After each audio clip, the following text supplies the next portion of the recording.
ఆమె కూర్చుందాం. మన ప్రభువు రక్షకుడైన యేసుక్రీస్తు దివ్యనామములో కూడి వచ్చిన మీ అందరికీ హృదయపూర్వక వందనాలు చెల్లిస్తున్నాను. దేవుని మహాకృపను బట్టి ఈ రీతిగా దేవుని సన్నిధిలో చేరి దేవుని స్తుతించడానికి, కనపరచడానికి దేవుడు మనకిచ్చిన ఈ భాగ్యం మరి ఎంతో గొప్పది. దేవుడు మన పరిశుద్ధ గ్రంథంలో యాయీరు అనే ఒక అతను ఉన్నాడు. యాయీరు అనే ఇతను పరిసయ్యుడు, దేవుని వాక్యాన్ని ఎరిగిన వాడు, ధర్మశాస్త్ర ఉపదేశకుడు. ఇతని కుమార్తెకు జబ్బు వచ్చింది, మరణకరమైన రోగం వచ్చింది. చనిపోయే స్థితిలో ఉంటే నా కుమార్తెను ఎవరు బ్రతికిస్తారా, ఎవరు బాగు చేస్తారా, ఎవరు స్వస్థపరుస్తారా అని వెతికితే ఆయనకు యేసయ్య గుర్తొచ్చాడు. యేసయ్య గుర్తొచ్చి యేసయ్యను ఎత్తుక్కుంటా వెళ్ళాడు. ఎత్తుక్కుంటా వెళ్ళి, యా నా కుమార్తె చావు బతుకులో ఉంది, నువ్వు వచ్చి దాన్ని స్వస్థపరచు, నువ్వు వచ్చి నీ చెయ్యించు, నువ్వు వచ్చి మా ఎడల దయ చూపించు అని బతిమలాడాడు. బ్రతిమలాడితే సరే వస్తాను పదా అని యాయీరు వెంట యేసయ్య నడిచాడు. కొంత దూరం వెళ్ళిపోయేసరికి యాయీరు ఇంటికాడ నుంచి ఒకడొచ్చి నీ కుమార్తె చచ్చిపోయింది, బాధపడి బాధ పెట్టకు అన్నాడు. అప్పుడు యేసయ్య అన్నాడు, యాయీరు భయపడకు, ధైర్యం ఉంచు, నీ కుమార్తె చనిపోలేదు, నిద్రపోతుంది అన్నాడు. యేసయ్య మరణాన్ని నిద్రతో పోల్చాడు. నిద్రతో పోల్చాడు. ఆమె నిద్రపోతుంది అన్నాడు. అనగానే అక్కడున్న వాళ్ళందరూ హేళన చేశారు, నవ్వారు. దేంద్రా చచ్చిపోయిన అమ్మాయిని పట్టుకుని నిద్రపోతుంది అన్నారు అని నవ్వారు. ఇంటికి వెళ్ళేసరికి అంతా గోల గోల జరుగుతుంది. ఏమండి, మనం ఒకళ్ళ ఇంటికి వెళ్ళినప్పుడు ఆ ఇంటికాడ మనిషి చచ్చిపోయినప్పుడు అడంతా గోలగా ఉంటుంది. గోలగా అంటే ఏడవటం, ఏడుపులు వినపడుతున్నాయి. ఏడుపులు వినపడుతుంటే ఈ గోల చేసే వాళ్ళందరూ పక్కకు తగ్గించాయి అన్నాడు. యాయీరు భార్య, యేసు ప్రభు శిష్యులు యేసయ్య ఇంట్లోకి వెళ్ళారు. వెళ్ళి చిన్నదానా పైకి లే అన్నాడు. అంతే. ఆ చిన్నది లేచి కూర్చుంది. ఇదిగో నీ కుమార్తెకు భోజనం పెట్టు అన్నాడు. ఇలా చాలా చోట్ల యేసయ్య చనిపోయిన కాడికి వెళ్ళి బ్రతికించేటప్పుడు ఆ చనిపోయిన వారిని చూసి వీళ్ళు నిద్రపోతున్నారు అన్నాడు. మరణాన్ని నిద్రతో పోల్చాడు. అందుకని మనం ఎలా ఉన్నాం? నిద్రపోతున్నామా, మెలకువగా ఉన్నామా? చీకటిలో ఉన్నామా, వెలుగులో ఉన్నామా? మనలో మనం ప్రశ్నించుకుంటే మనకు అర్థమవుతుంది, నేను నిద్రపోతున్నానా, మెలకువగా ఉన్నానా అని. చదువుదాం మన పరిశుద్ధ గ్రంథంలో నుండి. అపోస్తలుడైన పౌలు ఎఫెసీయులకు రాసిన పత్రిక 5వ అధ్యాయం 14వ వచనాన్ని చదువుదాం. అందుచేత నిద్రించుచున్న నీవు మేల్కొని మృతులలో నుండి లెమ్ము, క్రీస్తు నీ మీద ప్రకాశించునని ఆయన చెప్పుచున్నాడు. ఇక్కడ అపోస్తలుడైన పౌలు ఎఫెసీలో ఉన్న సంఘస్థులతో చెప్తున్నాడు ఈ మాట. ఏమని? అందుచేత అన్నాడు మొట్టమొదటిగా. అందుచేత నిద్రించుచున్న నీవు మేల్కొని అన్నాడు. నిద్రించుచున్న నీవు మేల్కొని మృతులలో నుండి లెమ్ము అంటే నిద్రించుచున్న నీవు మేల్కోవటమేంది? చచ్చిపోయిన నీవు ఆ చావులో నుంచి లెగువు అని చెబుతున్నాడు. ఇక్కడ మనం అదే చదువుతున్నాం. అందుచేత అని రాశాడు. ఎందుచేత అని అంటే మొదటి నుంచి కొన్ని వచనాలు చదివితే మనకి చాలా కనపడతాయి. ఏమంటే మొదటి వచనంలో ఏమనంటే, కావున మీరు ప్రియులైన పిల్లలై దేవుని పోలి నడుచుకొనుడి. క్రీస్తు మిమ్మల్ని ప్రేమించి పరిమళ వాసనగా ఉండుటకు మన కొరకు తను తాను దేవునికి అర్పణగాను బలిగాను అర్పించుకొను. అలాగుననే మీరును ప్రేమ కలిగి నడుచుకొనుడి. మీలో జాగ్రత్తమే గాని, ఏ విధమైన అపవిత్రతయే గాని, లోభత్వమే గాని వీటి పేరైనను ఎత్తకూడదు. ఇది పరిశుద్ధులకు తగినది. ఇక్కడ కొన్ని పదాలు చెప్తున్నాడు. ఏ పదాలు అయ్యి అసలు మనం పలకూడదు అంటున్నాడు. అలాంటి పదాలు మనం పలకూడదట. కానీ ఈ రోజుల్లో చాలా మంది ఇలాంటి పదాలు వాడికైపోయినాయి. సరదాగా, జోక్గా, ఎకిలిగా, నవ్వుకుంటా ఇలాంటివి మాట్లాడుకుంటారు. ఏమండి, ఈ పదాలు అసలు వీళ్ళు పలకూడదు, ఈ పదాలు మీ పెదాల నుంచి రాకూడదు అని దేవుడు అంటున్నాడు. మన నోట్లో నుంచి ఎలాంటి పదాలు రావాలని చెప్తున్నాడు? ఇక్కడైతే కృతజ్ఞత వచనమే ఉచ్చరింపవలను కానీ మీరు బూతులైనను, ఓకిరి మాటలైనను, సర్వోక్తులైనను ఉచ్చరింపకూడదు. ఇవి మీకు తగవు. వ్యభిచారి అయినను, అపవిత్రుడైనను, విగ్రహారాధికులైనను, లోపి అయినను క్రీస్తు యొక్క వారిని రాజ్యమునకు హక్కుదారులు కాడని సంగతి మీకు నిశ్చయముగా తెలియజేస్తున్నా. ఈ మాటలన్నీ ఎవరికి చెబుతున్నాడు అనంటే ఆ ఎఫెసీలో ఉన్న సంఘస్థులతో చెబుతున్నాడు. మీ నోట కృతజ్ఞత వచ్చినమే పలకాలి. బూతులైనా, సరస్వతులైనా, అల్లరితో కూడిన ఆటపాటలైనా, వ్యర్థమైనవి ఏవి నీ నోట ఉచ్చరింపకూడదు అని అన్నాడు. అంటే ఇలాంటి వ్యర్థమైనవన్నీ పలికేవాళ్ళు ఎలాంటి వాళ్ళు అని అడిగితే వాళ్ళు మృతులు అన్నాడు. వాళ్ళు మృతులు అంటే వాళ్ళు నిద్రపోతున్నారు, నిద్రలో ఉన్నారు. మీకు ఒక మాట చదువుదాం. ఇదే పరిశుద్ధ గ్రంథములో చెప్పేసీలకు రాసిన పత్రికే పక్కనే 2వ అధ్యాయము 1వ వచనం అక్కడ నుంచి మాట ఉంటుంది. మీ అపరాధముల చేతను పాపముల చేతను మీరు చచ్చిన వారిగా ఆయన మిమ్మల్ని క్రీస్తుతో కూడా బ్రతికించను. మీరు మీ అపరాధముల చేతను మీ పాపముల చేతను మీరు చచ్చిన వారై ఉండగా అన్నాడు. అంటే ఇప్పుడు మనం ఎలా ఉన్నాం? మనం బ్రతికున్నామా? చచ్చిపోయి ఉన్నామా? నిద్రపోతున్నామా? మేలుకొని ఉన్నామా? వెలుగులో ఉన్నామా? చీకటిలో ఉన్నామా? అది మనలోనే మనమే క్వశ్చన్ చేసుకుంటే తెలుస్తుంది. అందుకనే ఇక్కడ మనం అదే చదివాం. మరలా ఒక్కోసారి వచ్చిన చదివితే మీకు అర్థమైద్దాము. అది కాదు నేను ఇదే మార్కు సువార్త 5వ అధ్యాయము 39వ వచనం. మార్కు సువార్త 5వ అధ్యాయము 39వ వచనం. ఈ చిన్నది నిద్రించుచున్నదే గాని చనిపోలేదని వారితో చెప్పాను. ఏమండి, ఆ చిన్నది నిద్రించుచున్నదే గాని చనిపోలే. అంటే దీని అర్థం ఏంది? శరీరానుసారము, ఆత్మానుసారం. మరణం 2 రకాలండి. ప్రతి మనిషికి మరణం 2 రకాలు. ఒకటి శరీరానుసారమైన మరణం, రెండవది ఆత్మానుసారమైన మరణం. ఇక్కడ దేవుడు మనతో మాట్లాడుతున్నది అదే. అందుచేత నిద్రించుచున్న నీవు, ఆత్మానుసారంగా చనిపోయిన నీవు అని రాస్తున్నాడు. ఇక్కడ చాలా మంది ఆత్మానుసారంగా చచ్చిపోతున్నారు. ఆత్మానుసారంగా ఇప్పుడు నేను చచ్చిపోతే ఎక్కడికి వెళ్తాను అదే ప్రశ్న. అందుకనే కొలసీలకు రాసిన, క్షమించాలి, ఇందాక ఎఫెసీలకు రాసిన పత్రికలో 2:1 మనం అదే చదివాం. ఎవరు చదివాం? మీ అపరాధముల చేతను మీ పాపముల చేతను మీరు చచ్చిన వారు అన్నాడు. చావటం అంటే శరీరం చావటం కాదు, మనలో ఉన్న ఆత్మ నరకానికి వెళ్ళబోతుంది అని చెప్తున్నాడు. కానీ మనమేం చూస్తున్నాం?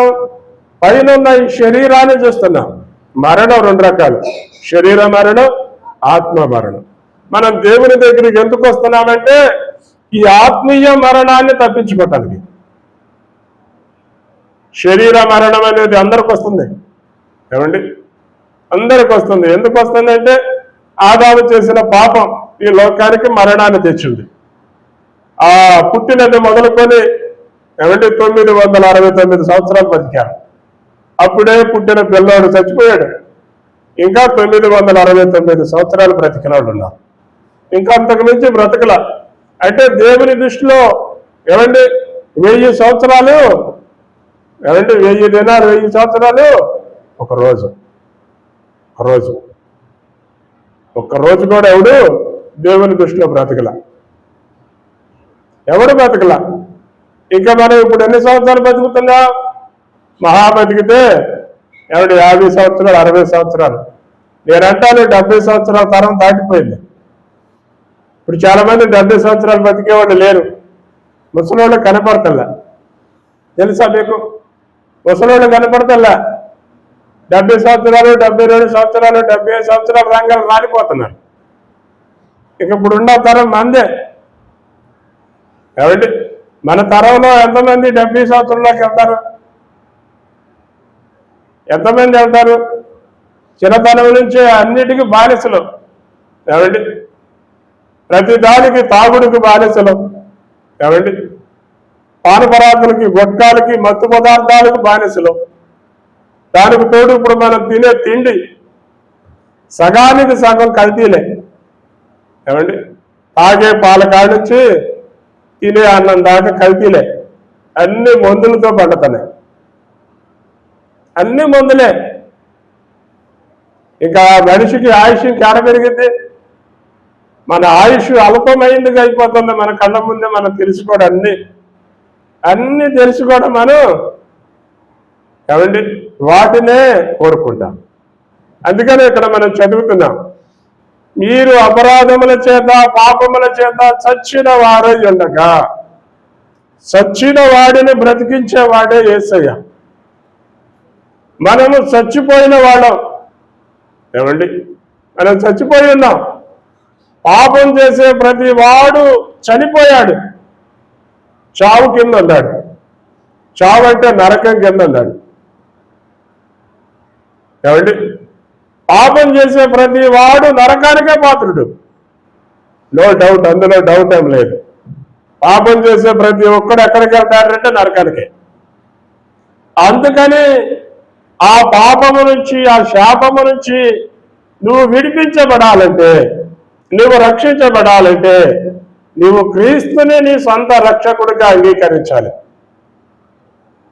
ఆయనను నీ సొంత రక్షకుడిగా అంగీకరిస్తే ఆయన నిన్ను ఆ మృతులలో నుండి లేపుతాడు.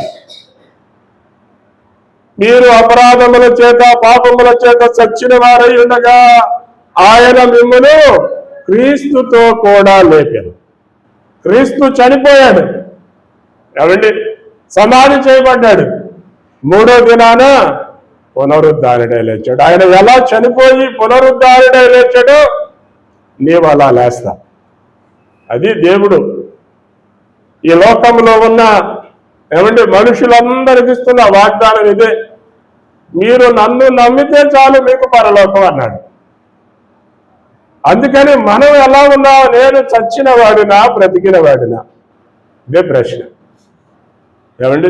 ఇక్కడ మనం అదే చదువుతున్నాం. యాయీరు కుమార్తె చనిపోతే యేసయ్య చిన్నది నిద్రపోతుందంటే అక్కడున్న వాళ్ళందరూ నవ్వారు, హేళన చేశారు. కానీ ఆ చిన్నదాన్ని యేసయ్య బ్రతికించాడు. ఇప్పుడు మనం ఎలాంటి స్థితిలో ఉన్నాం? అందుకనే మనం ఇక్కడ చదువుతున్నాం. ఆ మాటలు ఇక్కడ మనం చదువుతున్నాం. ఏమండి? ఏమని చదువుతున్నాం? ఇదే రోమీయులకు రాసిన పత్రిక 6వ అధ్యాయం 11 నుంచి 13వ వరకు చదువుదాం. అటువలే మీరును పాపము విషయమై మృతులుగాను దేవుని విషయమై క్రీస్తు యేసునందు సజీవులుగాను మిమ్మల్ని మీరే ఎంచుకో. నిన్ను నీవే క్వశ్చన్ చేసుకో అంటున్నాడు. ఏమండి? అక్కడ ఏమైనా మళ్ళీ చదువుదాం.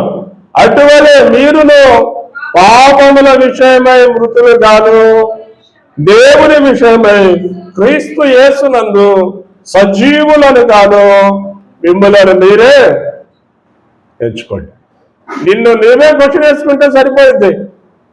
ఇంకా ఎవడో చెప్పాల్సిన పని లేదు, ఎవడో క్వశ్చన్ చేయాల్సిన పని లేదు. ఇక్కడ స్పష్టంగా రాశాడు, స్పష్టంగా. అందుకనే నేను చనిపోతే నిత్యరాజ్యం వెళ్తానా, నేను చనిపోతే పరదేశికి వెళ్తానా, నేను చనిపోతే దేవుని కుడిపార్శ్వమున కూర్చుంటానా అనే ప్రశ్న నీకు నువ్వు వేసుకో. నీ మనస్సాక్షి చెప్తుంది. ఏమండి, మన మనస్సాక్షి మనతో చెప్తుంది. అందుకనే ఇక్కడ రాస్తున్న చదువమ్మ. కాబట్టి శరీర దురాశలకు లోబడినట్లుగా చావులకు లోనైన నీ శరీరమందు పాపమును ఏలవేయకూడదు. ఏమండి, మన శరీరంలో పాపం ఉండకూడదు, పాపపు ఆలోచనలు ఉండకూడదు, పాపపు తలంపులు ఉండకూడదు, పాపపు కోరికలు ఉండకూడదు. పాపం అనే మాట నీ శరీరానికి నువ్వు ఇవ్వకూడదు. నీ శరీరం కోరుకునేది అదే. శరీరం సుఖాన్ని కోరుకుంటుంది, ఆత్మ నీ రక్షణ కోరుకుంటుంది. కానీ మన శరీరానికి మనం సుఖాన్నే పంచుతున్నాం. ఏమండి, దాన్ని కొంచెం కూడా ఏమండి నల్లగొట్టుతున్నా. నేను ఎక్కడ భ్రష్టుని అయిపోతానో అని నా శరీరాన్ని నేను నల్లగొట్టుకుంటున్నా అన్నాడు అపోస్తలుడైన పౌలు. అయ్యో, ఇంత ఘోరమైన మరణము నుండి నన్ను విడిపింపగలవాడు ఎవడు అని క్వశ్చన్ వేశాడు. ఆయన క్వశ్చన్ వేసుకున్నాడు. ఎందుకంటే ఆయన ఆ ఘోరమైన మరణాన్ని చూచాడు. ఘోరమైన మరణం అంటే నరకం, నరకాన్ని చూచాడండి. అపోస్తలుడైన పౌలు ఏమండి పరదేశుకు వెళ్ళాడు.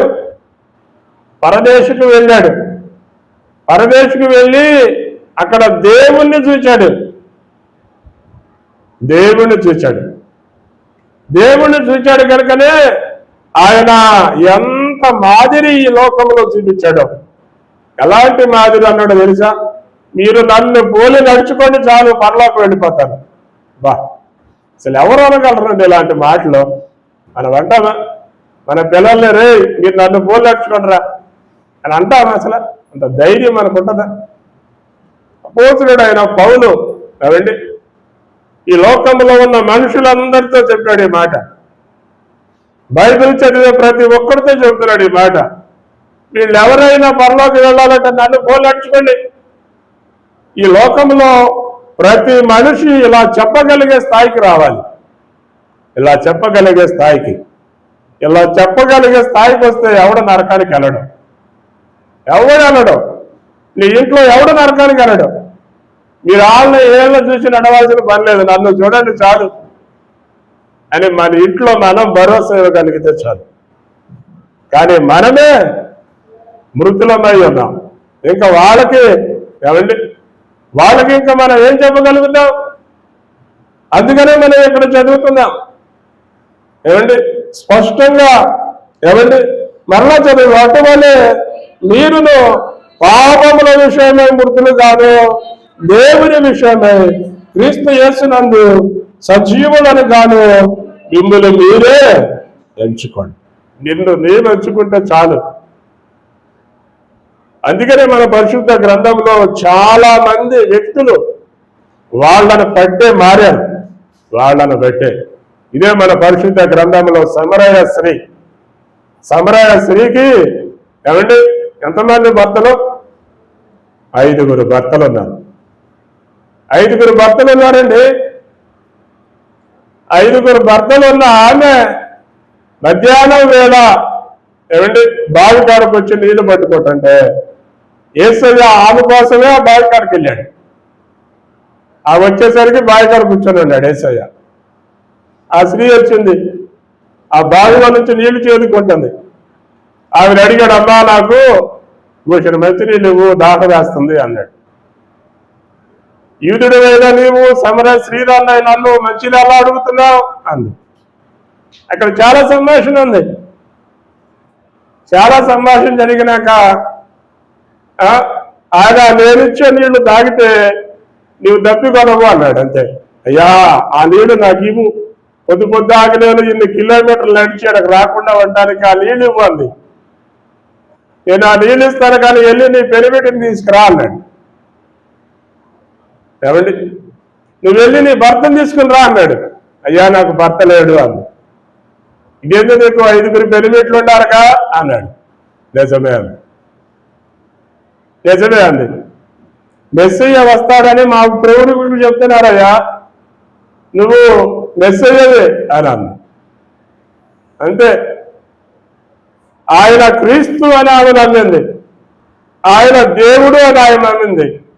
ఆమె ఏమంటే ఆయన రక్షకుడు అని నమ్మి ఆ కొండాను పడేసింది, వెళ్ళి సమరయ ప్రాంతానికి వెళ్ళింది. ఆమె ఊరికి వెళ్ళి ఆ ఊర్లో ఉన్న ప్రజలందరితో చెప్పింది, ఈయన క్రీస్తు కాడా, ఇదిగో నా గురించి మొత్తం చెప్పేశాడు అని ఆమె చెబితే ఆ ఊరోళ్ళందరూ కదిలి ఆ బావి దగ్గరికి వచ్చారు. ఏమండి, ఆ బావి కాడికి వచ్చారు. యేసయ్య వాళ్ళు వచ్చిందా కేడే ఉన్నారు. ఏమండి, వాళ్ళందరూ వచ్చారు. యేసయ్య దగ్గరకు వచ్చి ఆయన చెప్పే మాటలు వింటున్నారు. వింటుంటే యేసయ్య ఏమంటే వాళ్ళందరితో మాట్లాడుతుంటే వాళ్ళందరూ, అయ్యా ఇంకా 2 రోజులు మాతో పాటు ఉండకూడదా అని బ్రతిలాడారండి. అప్పుడు వాళ్ళు ఏమన్నారో తెలుసా? ఇప్పుడు నీ మాటలను బట్టి కాక ఇదిగో ఈయన మాటలను బట్టి మేము నమ్ముతున్నాం. దేవునికి స్తోత్రం. ఆమె మాటల ఆ ఊరందరినీ యేసయ్య దగ్గరకు తీసుకొచ్చింది. యేసయ్య ఏమండి వాళ్ళందరికీ రక్షణ ఇచ్చాడు. ఆమె ఇంతకాలము చనిపోయింది. ఆమె ఎప్పుడైతే బ్రతికిందో అనేకమైన వారిని బ్రతికించింది. నువ్వు బ్రతకాలి ముందు, నువ్వు బ్రతకకుండా ఒకడు బతికిలేవు. అదే బైబిల్లో రాస్తాడు, ఒక గుడ్డోడు ఇంకో గుడ్డోడికి దారి చూపిస్తాడా? ఏమండి, ఒక గుడ్డోడు ఇంకో గుడ్డోడికి దారి చూపిస్తాడా? చూపిలేడు. ఈడు గొంట్లో పడ్డాడంటే ఆడి నమ్ముకొని వచ్చిన ఈడు కూడా గొంట్లో పడతాడు. అందుకని ముందు మనం కళ్ళు తెరవాలి, ముందు మృత్యువుని మనం జయించాలి. ఎప్పుడైతే ఆ మృత్యువుని మనం జయిస్తామో, నేను మృత్యువుని జయించాలరా, నువ్వు కూడా మృత్యువుని జయించాలని నేను ఇట్లా చెప్పగలుగుతా. నువ్వు జయించినంత కాలం చెప్పలేవు. కనుక మనం ఒకటే నేర్చుకోవాలి, దేవుడు చావుని నిద్రతో పోల్చి చెప్పాడు. కనుక మనము మరణంలో ఉన్నామని జ్ఞాపకం చేసుకోండి, మరణం కింద ఉన్నామని జ్ఞాపకం చేసుకోండి. మనం చనిపోతే నరకానికి వెళ్తామని జ్ఞాపకం చేసుకోండి. నేను నరకానికి వెళ్ళకూడదు అని అనుకుంటే యేసయ్య వైపు చూడండి. యేసయ్య ఒక్కడే నిన్ను నరకం నుంచి తప్పించేవాడు. ఎందుకంటే పరలోకాన్ని సృజించిన వాడు ఆయనే, నరకాన్ని సృజించిన వాడు ఆయనే. నరకం ఎంత భయంకరమైతే ఏమండి, ఆయన పరలోకం నుండి దిగొస్తాడు. ఆ నరకం నుంచి తప్పించడానికేగా ఆయన ఈ లోకానికి వచ్చి ప్రాణం పెట్టాల్సి వచ్చింది. అది చాలా సింపుల్ అయితే, అది చాలా తేలికైతే ఆయన రావాల్సిన పని లేదు కదా.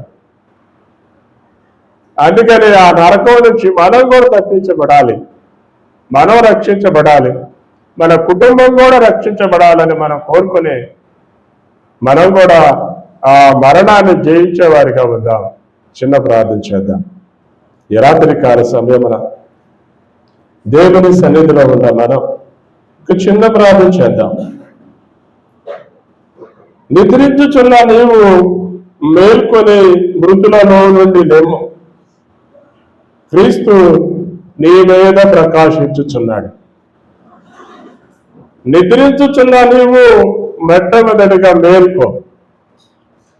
చనిపోయిన నీవు బ్రతకటానికి ప్రయత్నించి, మనం ఆత్మానుసారంగా చచ్చిపోయి ఉన్నాం. మీ అపరాధముల చేత, మీ పాపముల చేత మీరు చచ్చిన వారై ఉండగా, మనం చేసే మన అపరాధముల చేత, మనం చేసే మన పాపముల చేత, మనం మాట్లాడే దుర్భాషల చేత, మనకున్న అపవిత్రమైన అలవాట్లను బట్టి మనము చచ్చిన వారిమై ఉన్నాం. నీవు ఆత్మానుసారంగా చచ్చిన వాడివై ఇక్కడున్నావు.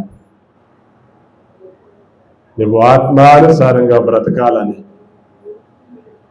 యేసయ్య కోరుకుంటున్నాడు. ఎప్పటికైనా యేసయ్యను నీవు నీ హృదయంలోకి చేర్చుకో. అప్పుడే నువ్వు బ్రతుకుతావు, నీ వలన అనేకమైన వారు బ్రతుకుతారు. మహాపరిశుద్ధుడు అయిన మా తండ్రి, పరలోకమందున్న మా ప్రభువా, పరిశుద్ధ పుణ్యపాదములకు స్తుతులు స్తోత్రములు వందనాలు చెల్లిస్తున్నాము తండ్రి. మా తండ్రి, సర్వశక్తిమంతుడా, సర్వోన్నతుడా, గొప్ప దేవుడా, మా రక్షకుడా యేసయ్య, స్తోత్రాలు వందనాలు చెల్లిస్తున్నాము నాయన. నాదా, ఈ రాత్రి కాల సమయమున మీ వాక్యంలో నుండి మీరు మా అందరితో మాట్లాడారు ప్రభువా. యాయీరు కుమార్తె ఆయన చనిపోతే ఆ చిన్నది నిద్రించుచున్నదని చెప్పి ఆయన చనిపోయిన చిన్నదాన్ని బ్రతికించాం తండ్రి. లాజరు చనిపోయి సమాధి చేయబడి 4 దినాలైతే లాజరు నిద్రించుచున్నాడని చెప్పాము. అవును ప్రభువా, మేము నిద్రలో ఉన్నాం, మేము మరణములో ఉన్నాం, మరణము కింద ఉన్నాం, ఆత్మానుసారంగా సచ్చిన వారమై ఉన్నాం తండ్రి. మమ్మల్ని లోకంలో బ్రతికించేవారు ఎవరు లేరు. మాకు రోగం వస్తే మందులించేవాళ్ళు ఉన్నారు, కానీ చచ్చిపోతే బ్రతికించేవాడు లేడు. యేసయ్యా, సచ్చిన వాడిని బ్రతికించే దేవుడు లేవే. అందుకని మీ వైపు చూస్తున్నా. మా పాపముల చేత, మా అపరాధముల చేత మేము చచ్చిన వారమై ఉండగా యేసయ్యా, మమ్మల్ని మీరు బ్రతికించమని వేడుకుంటున్నా.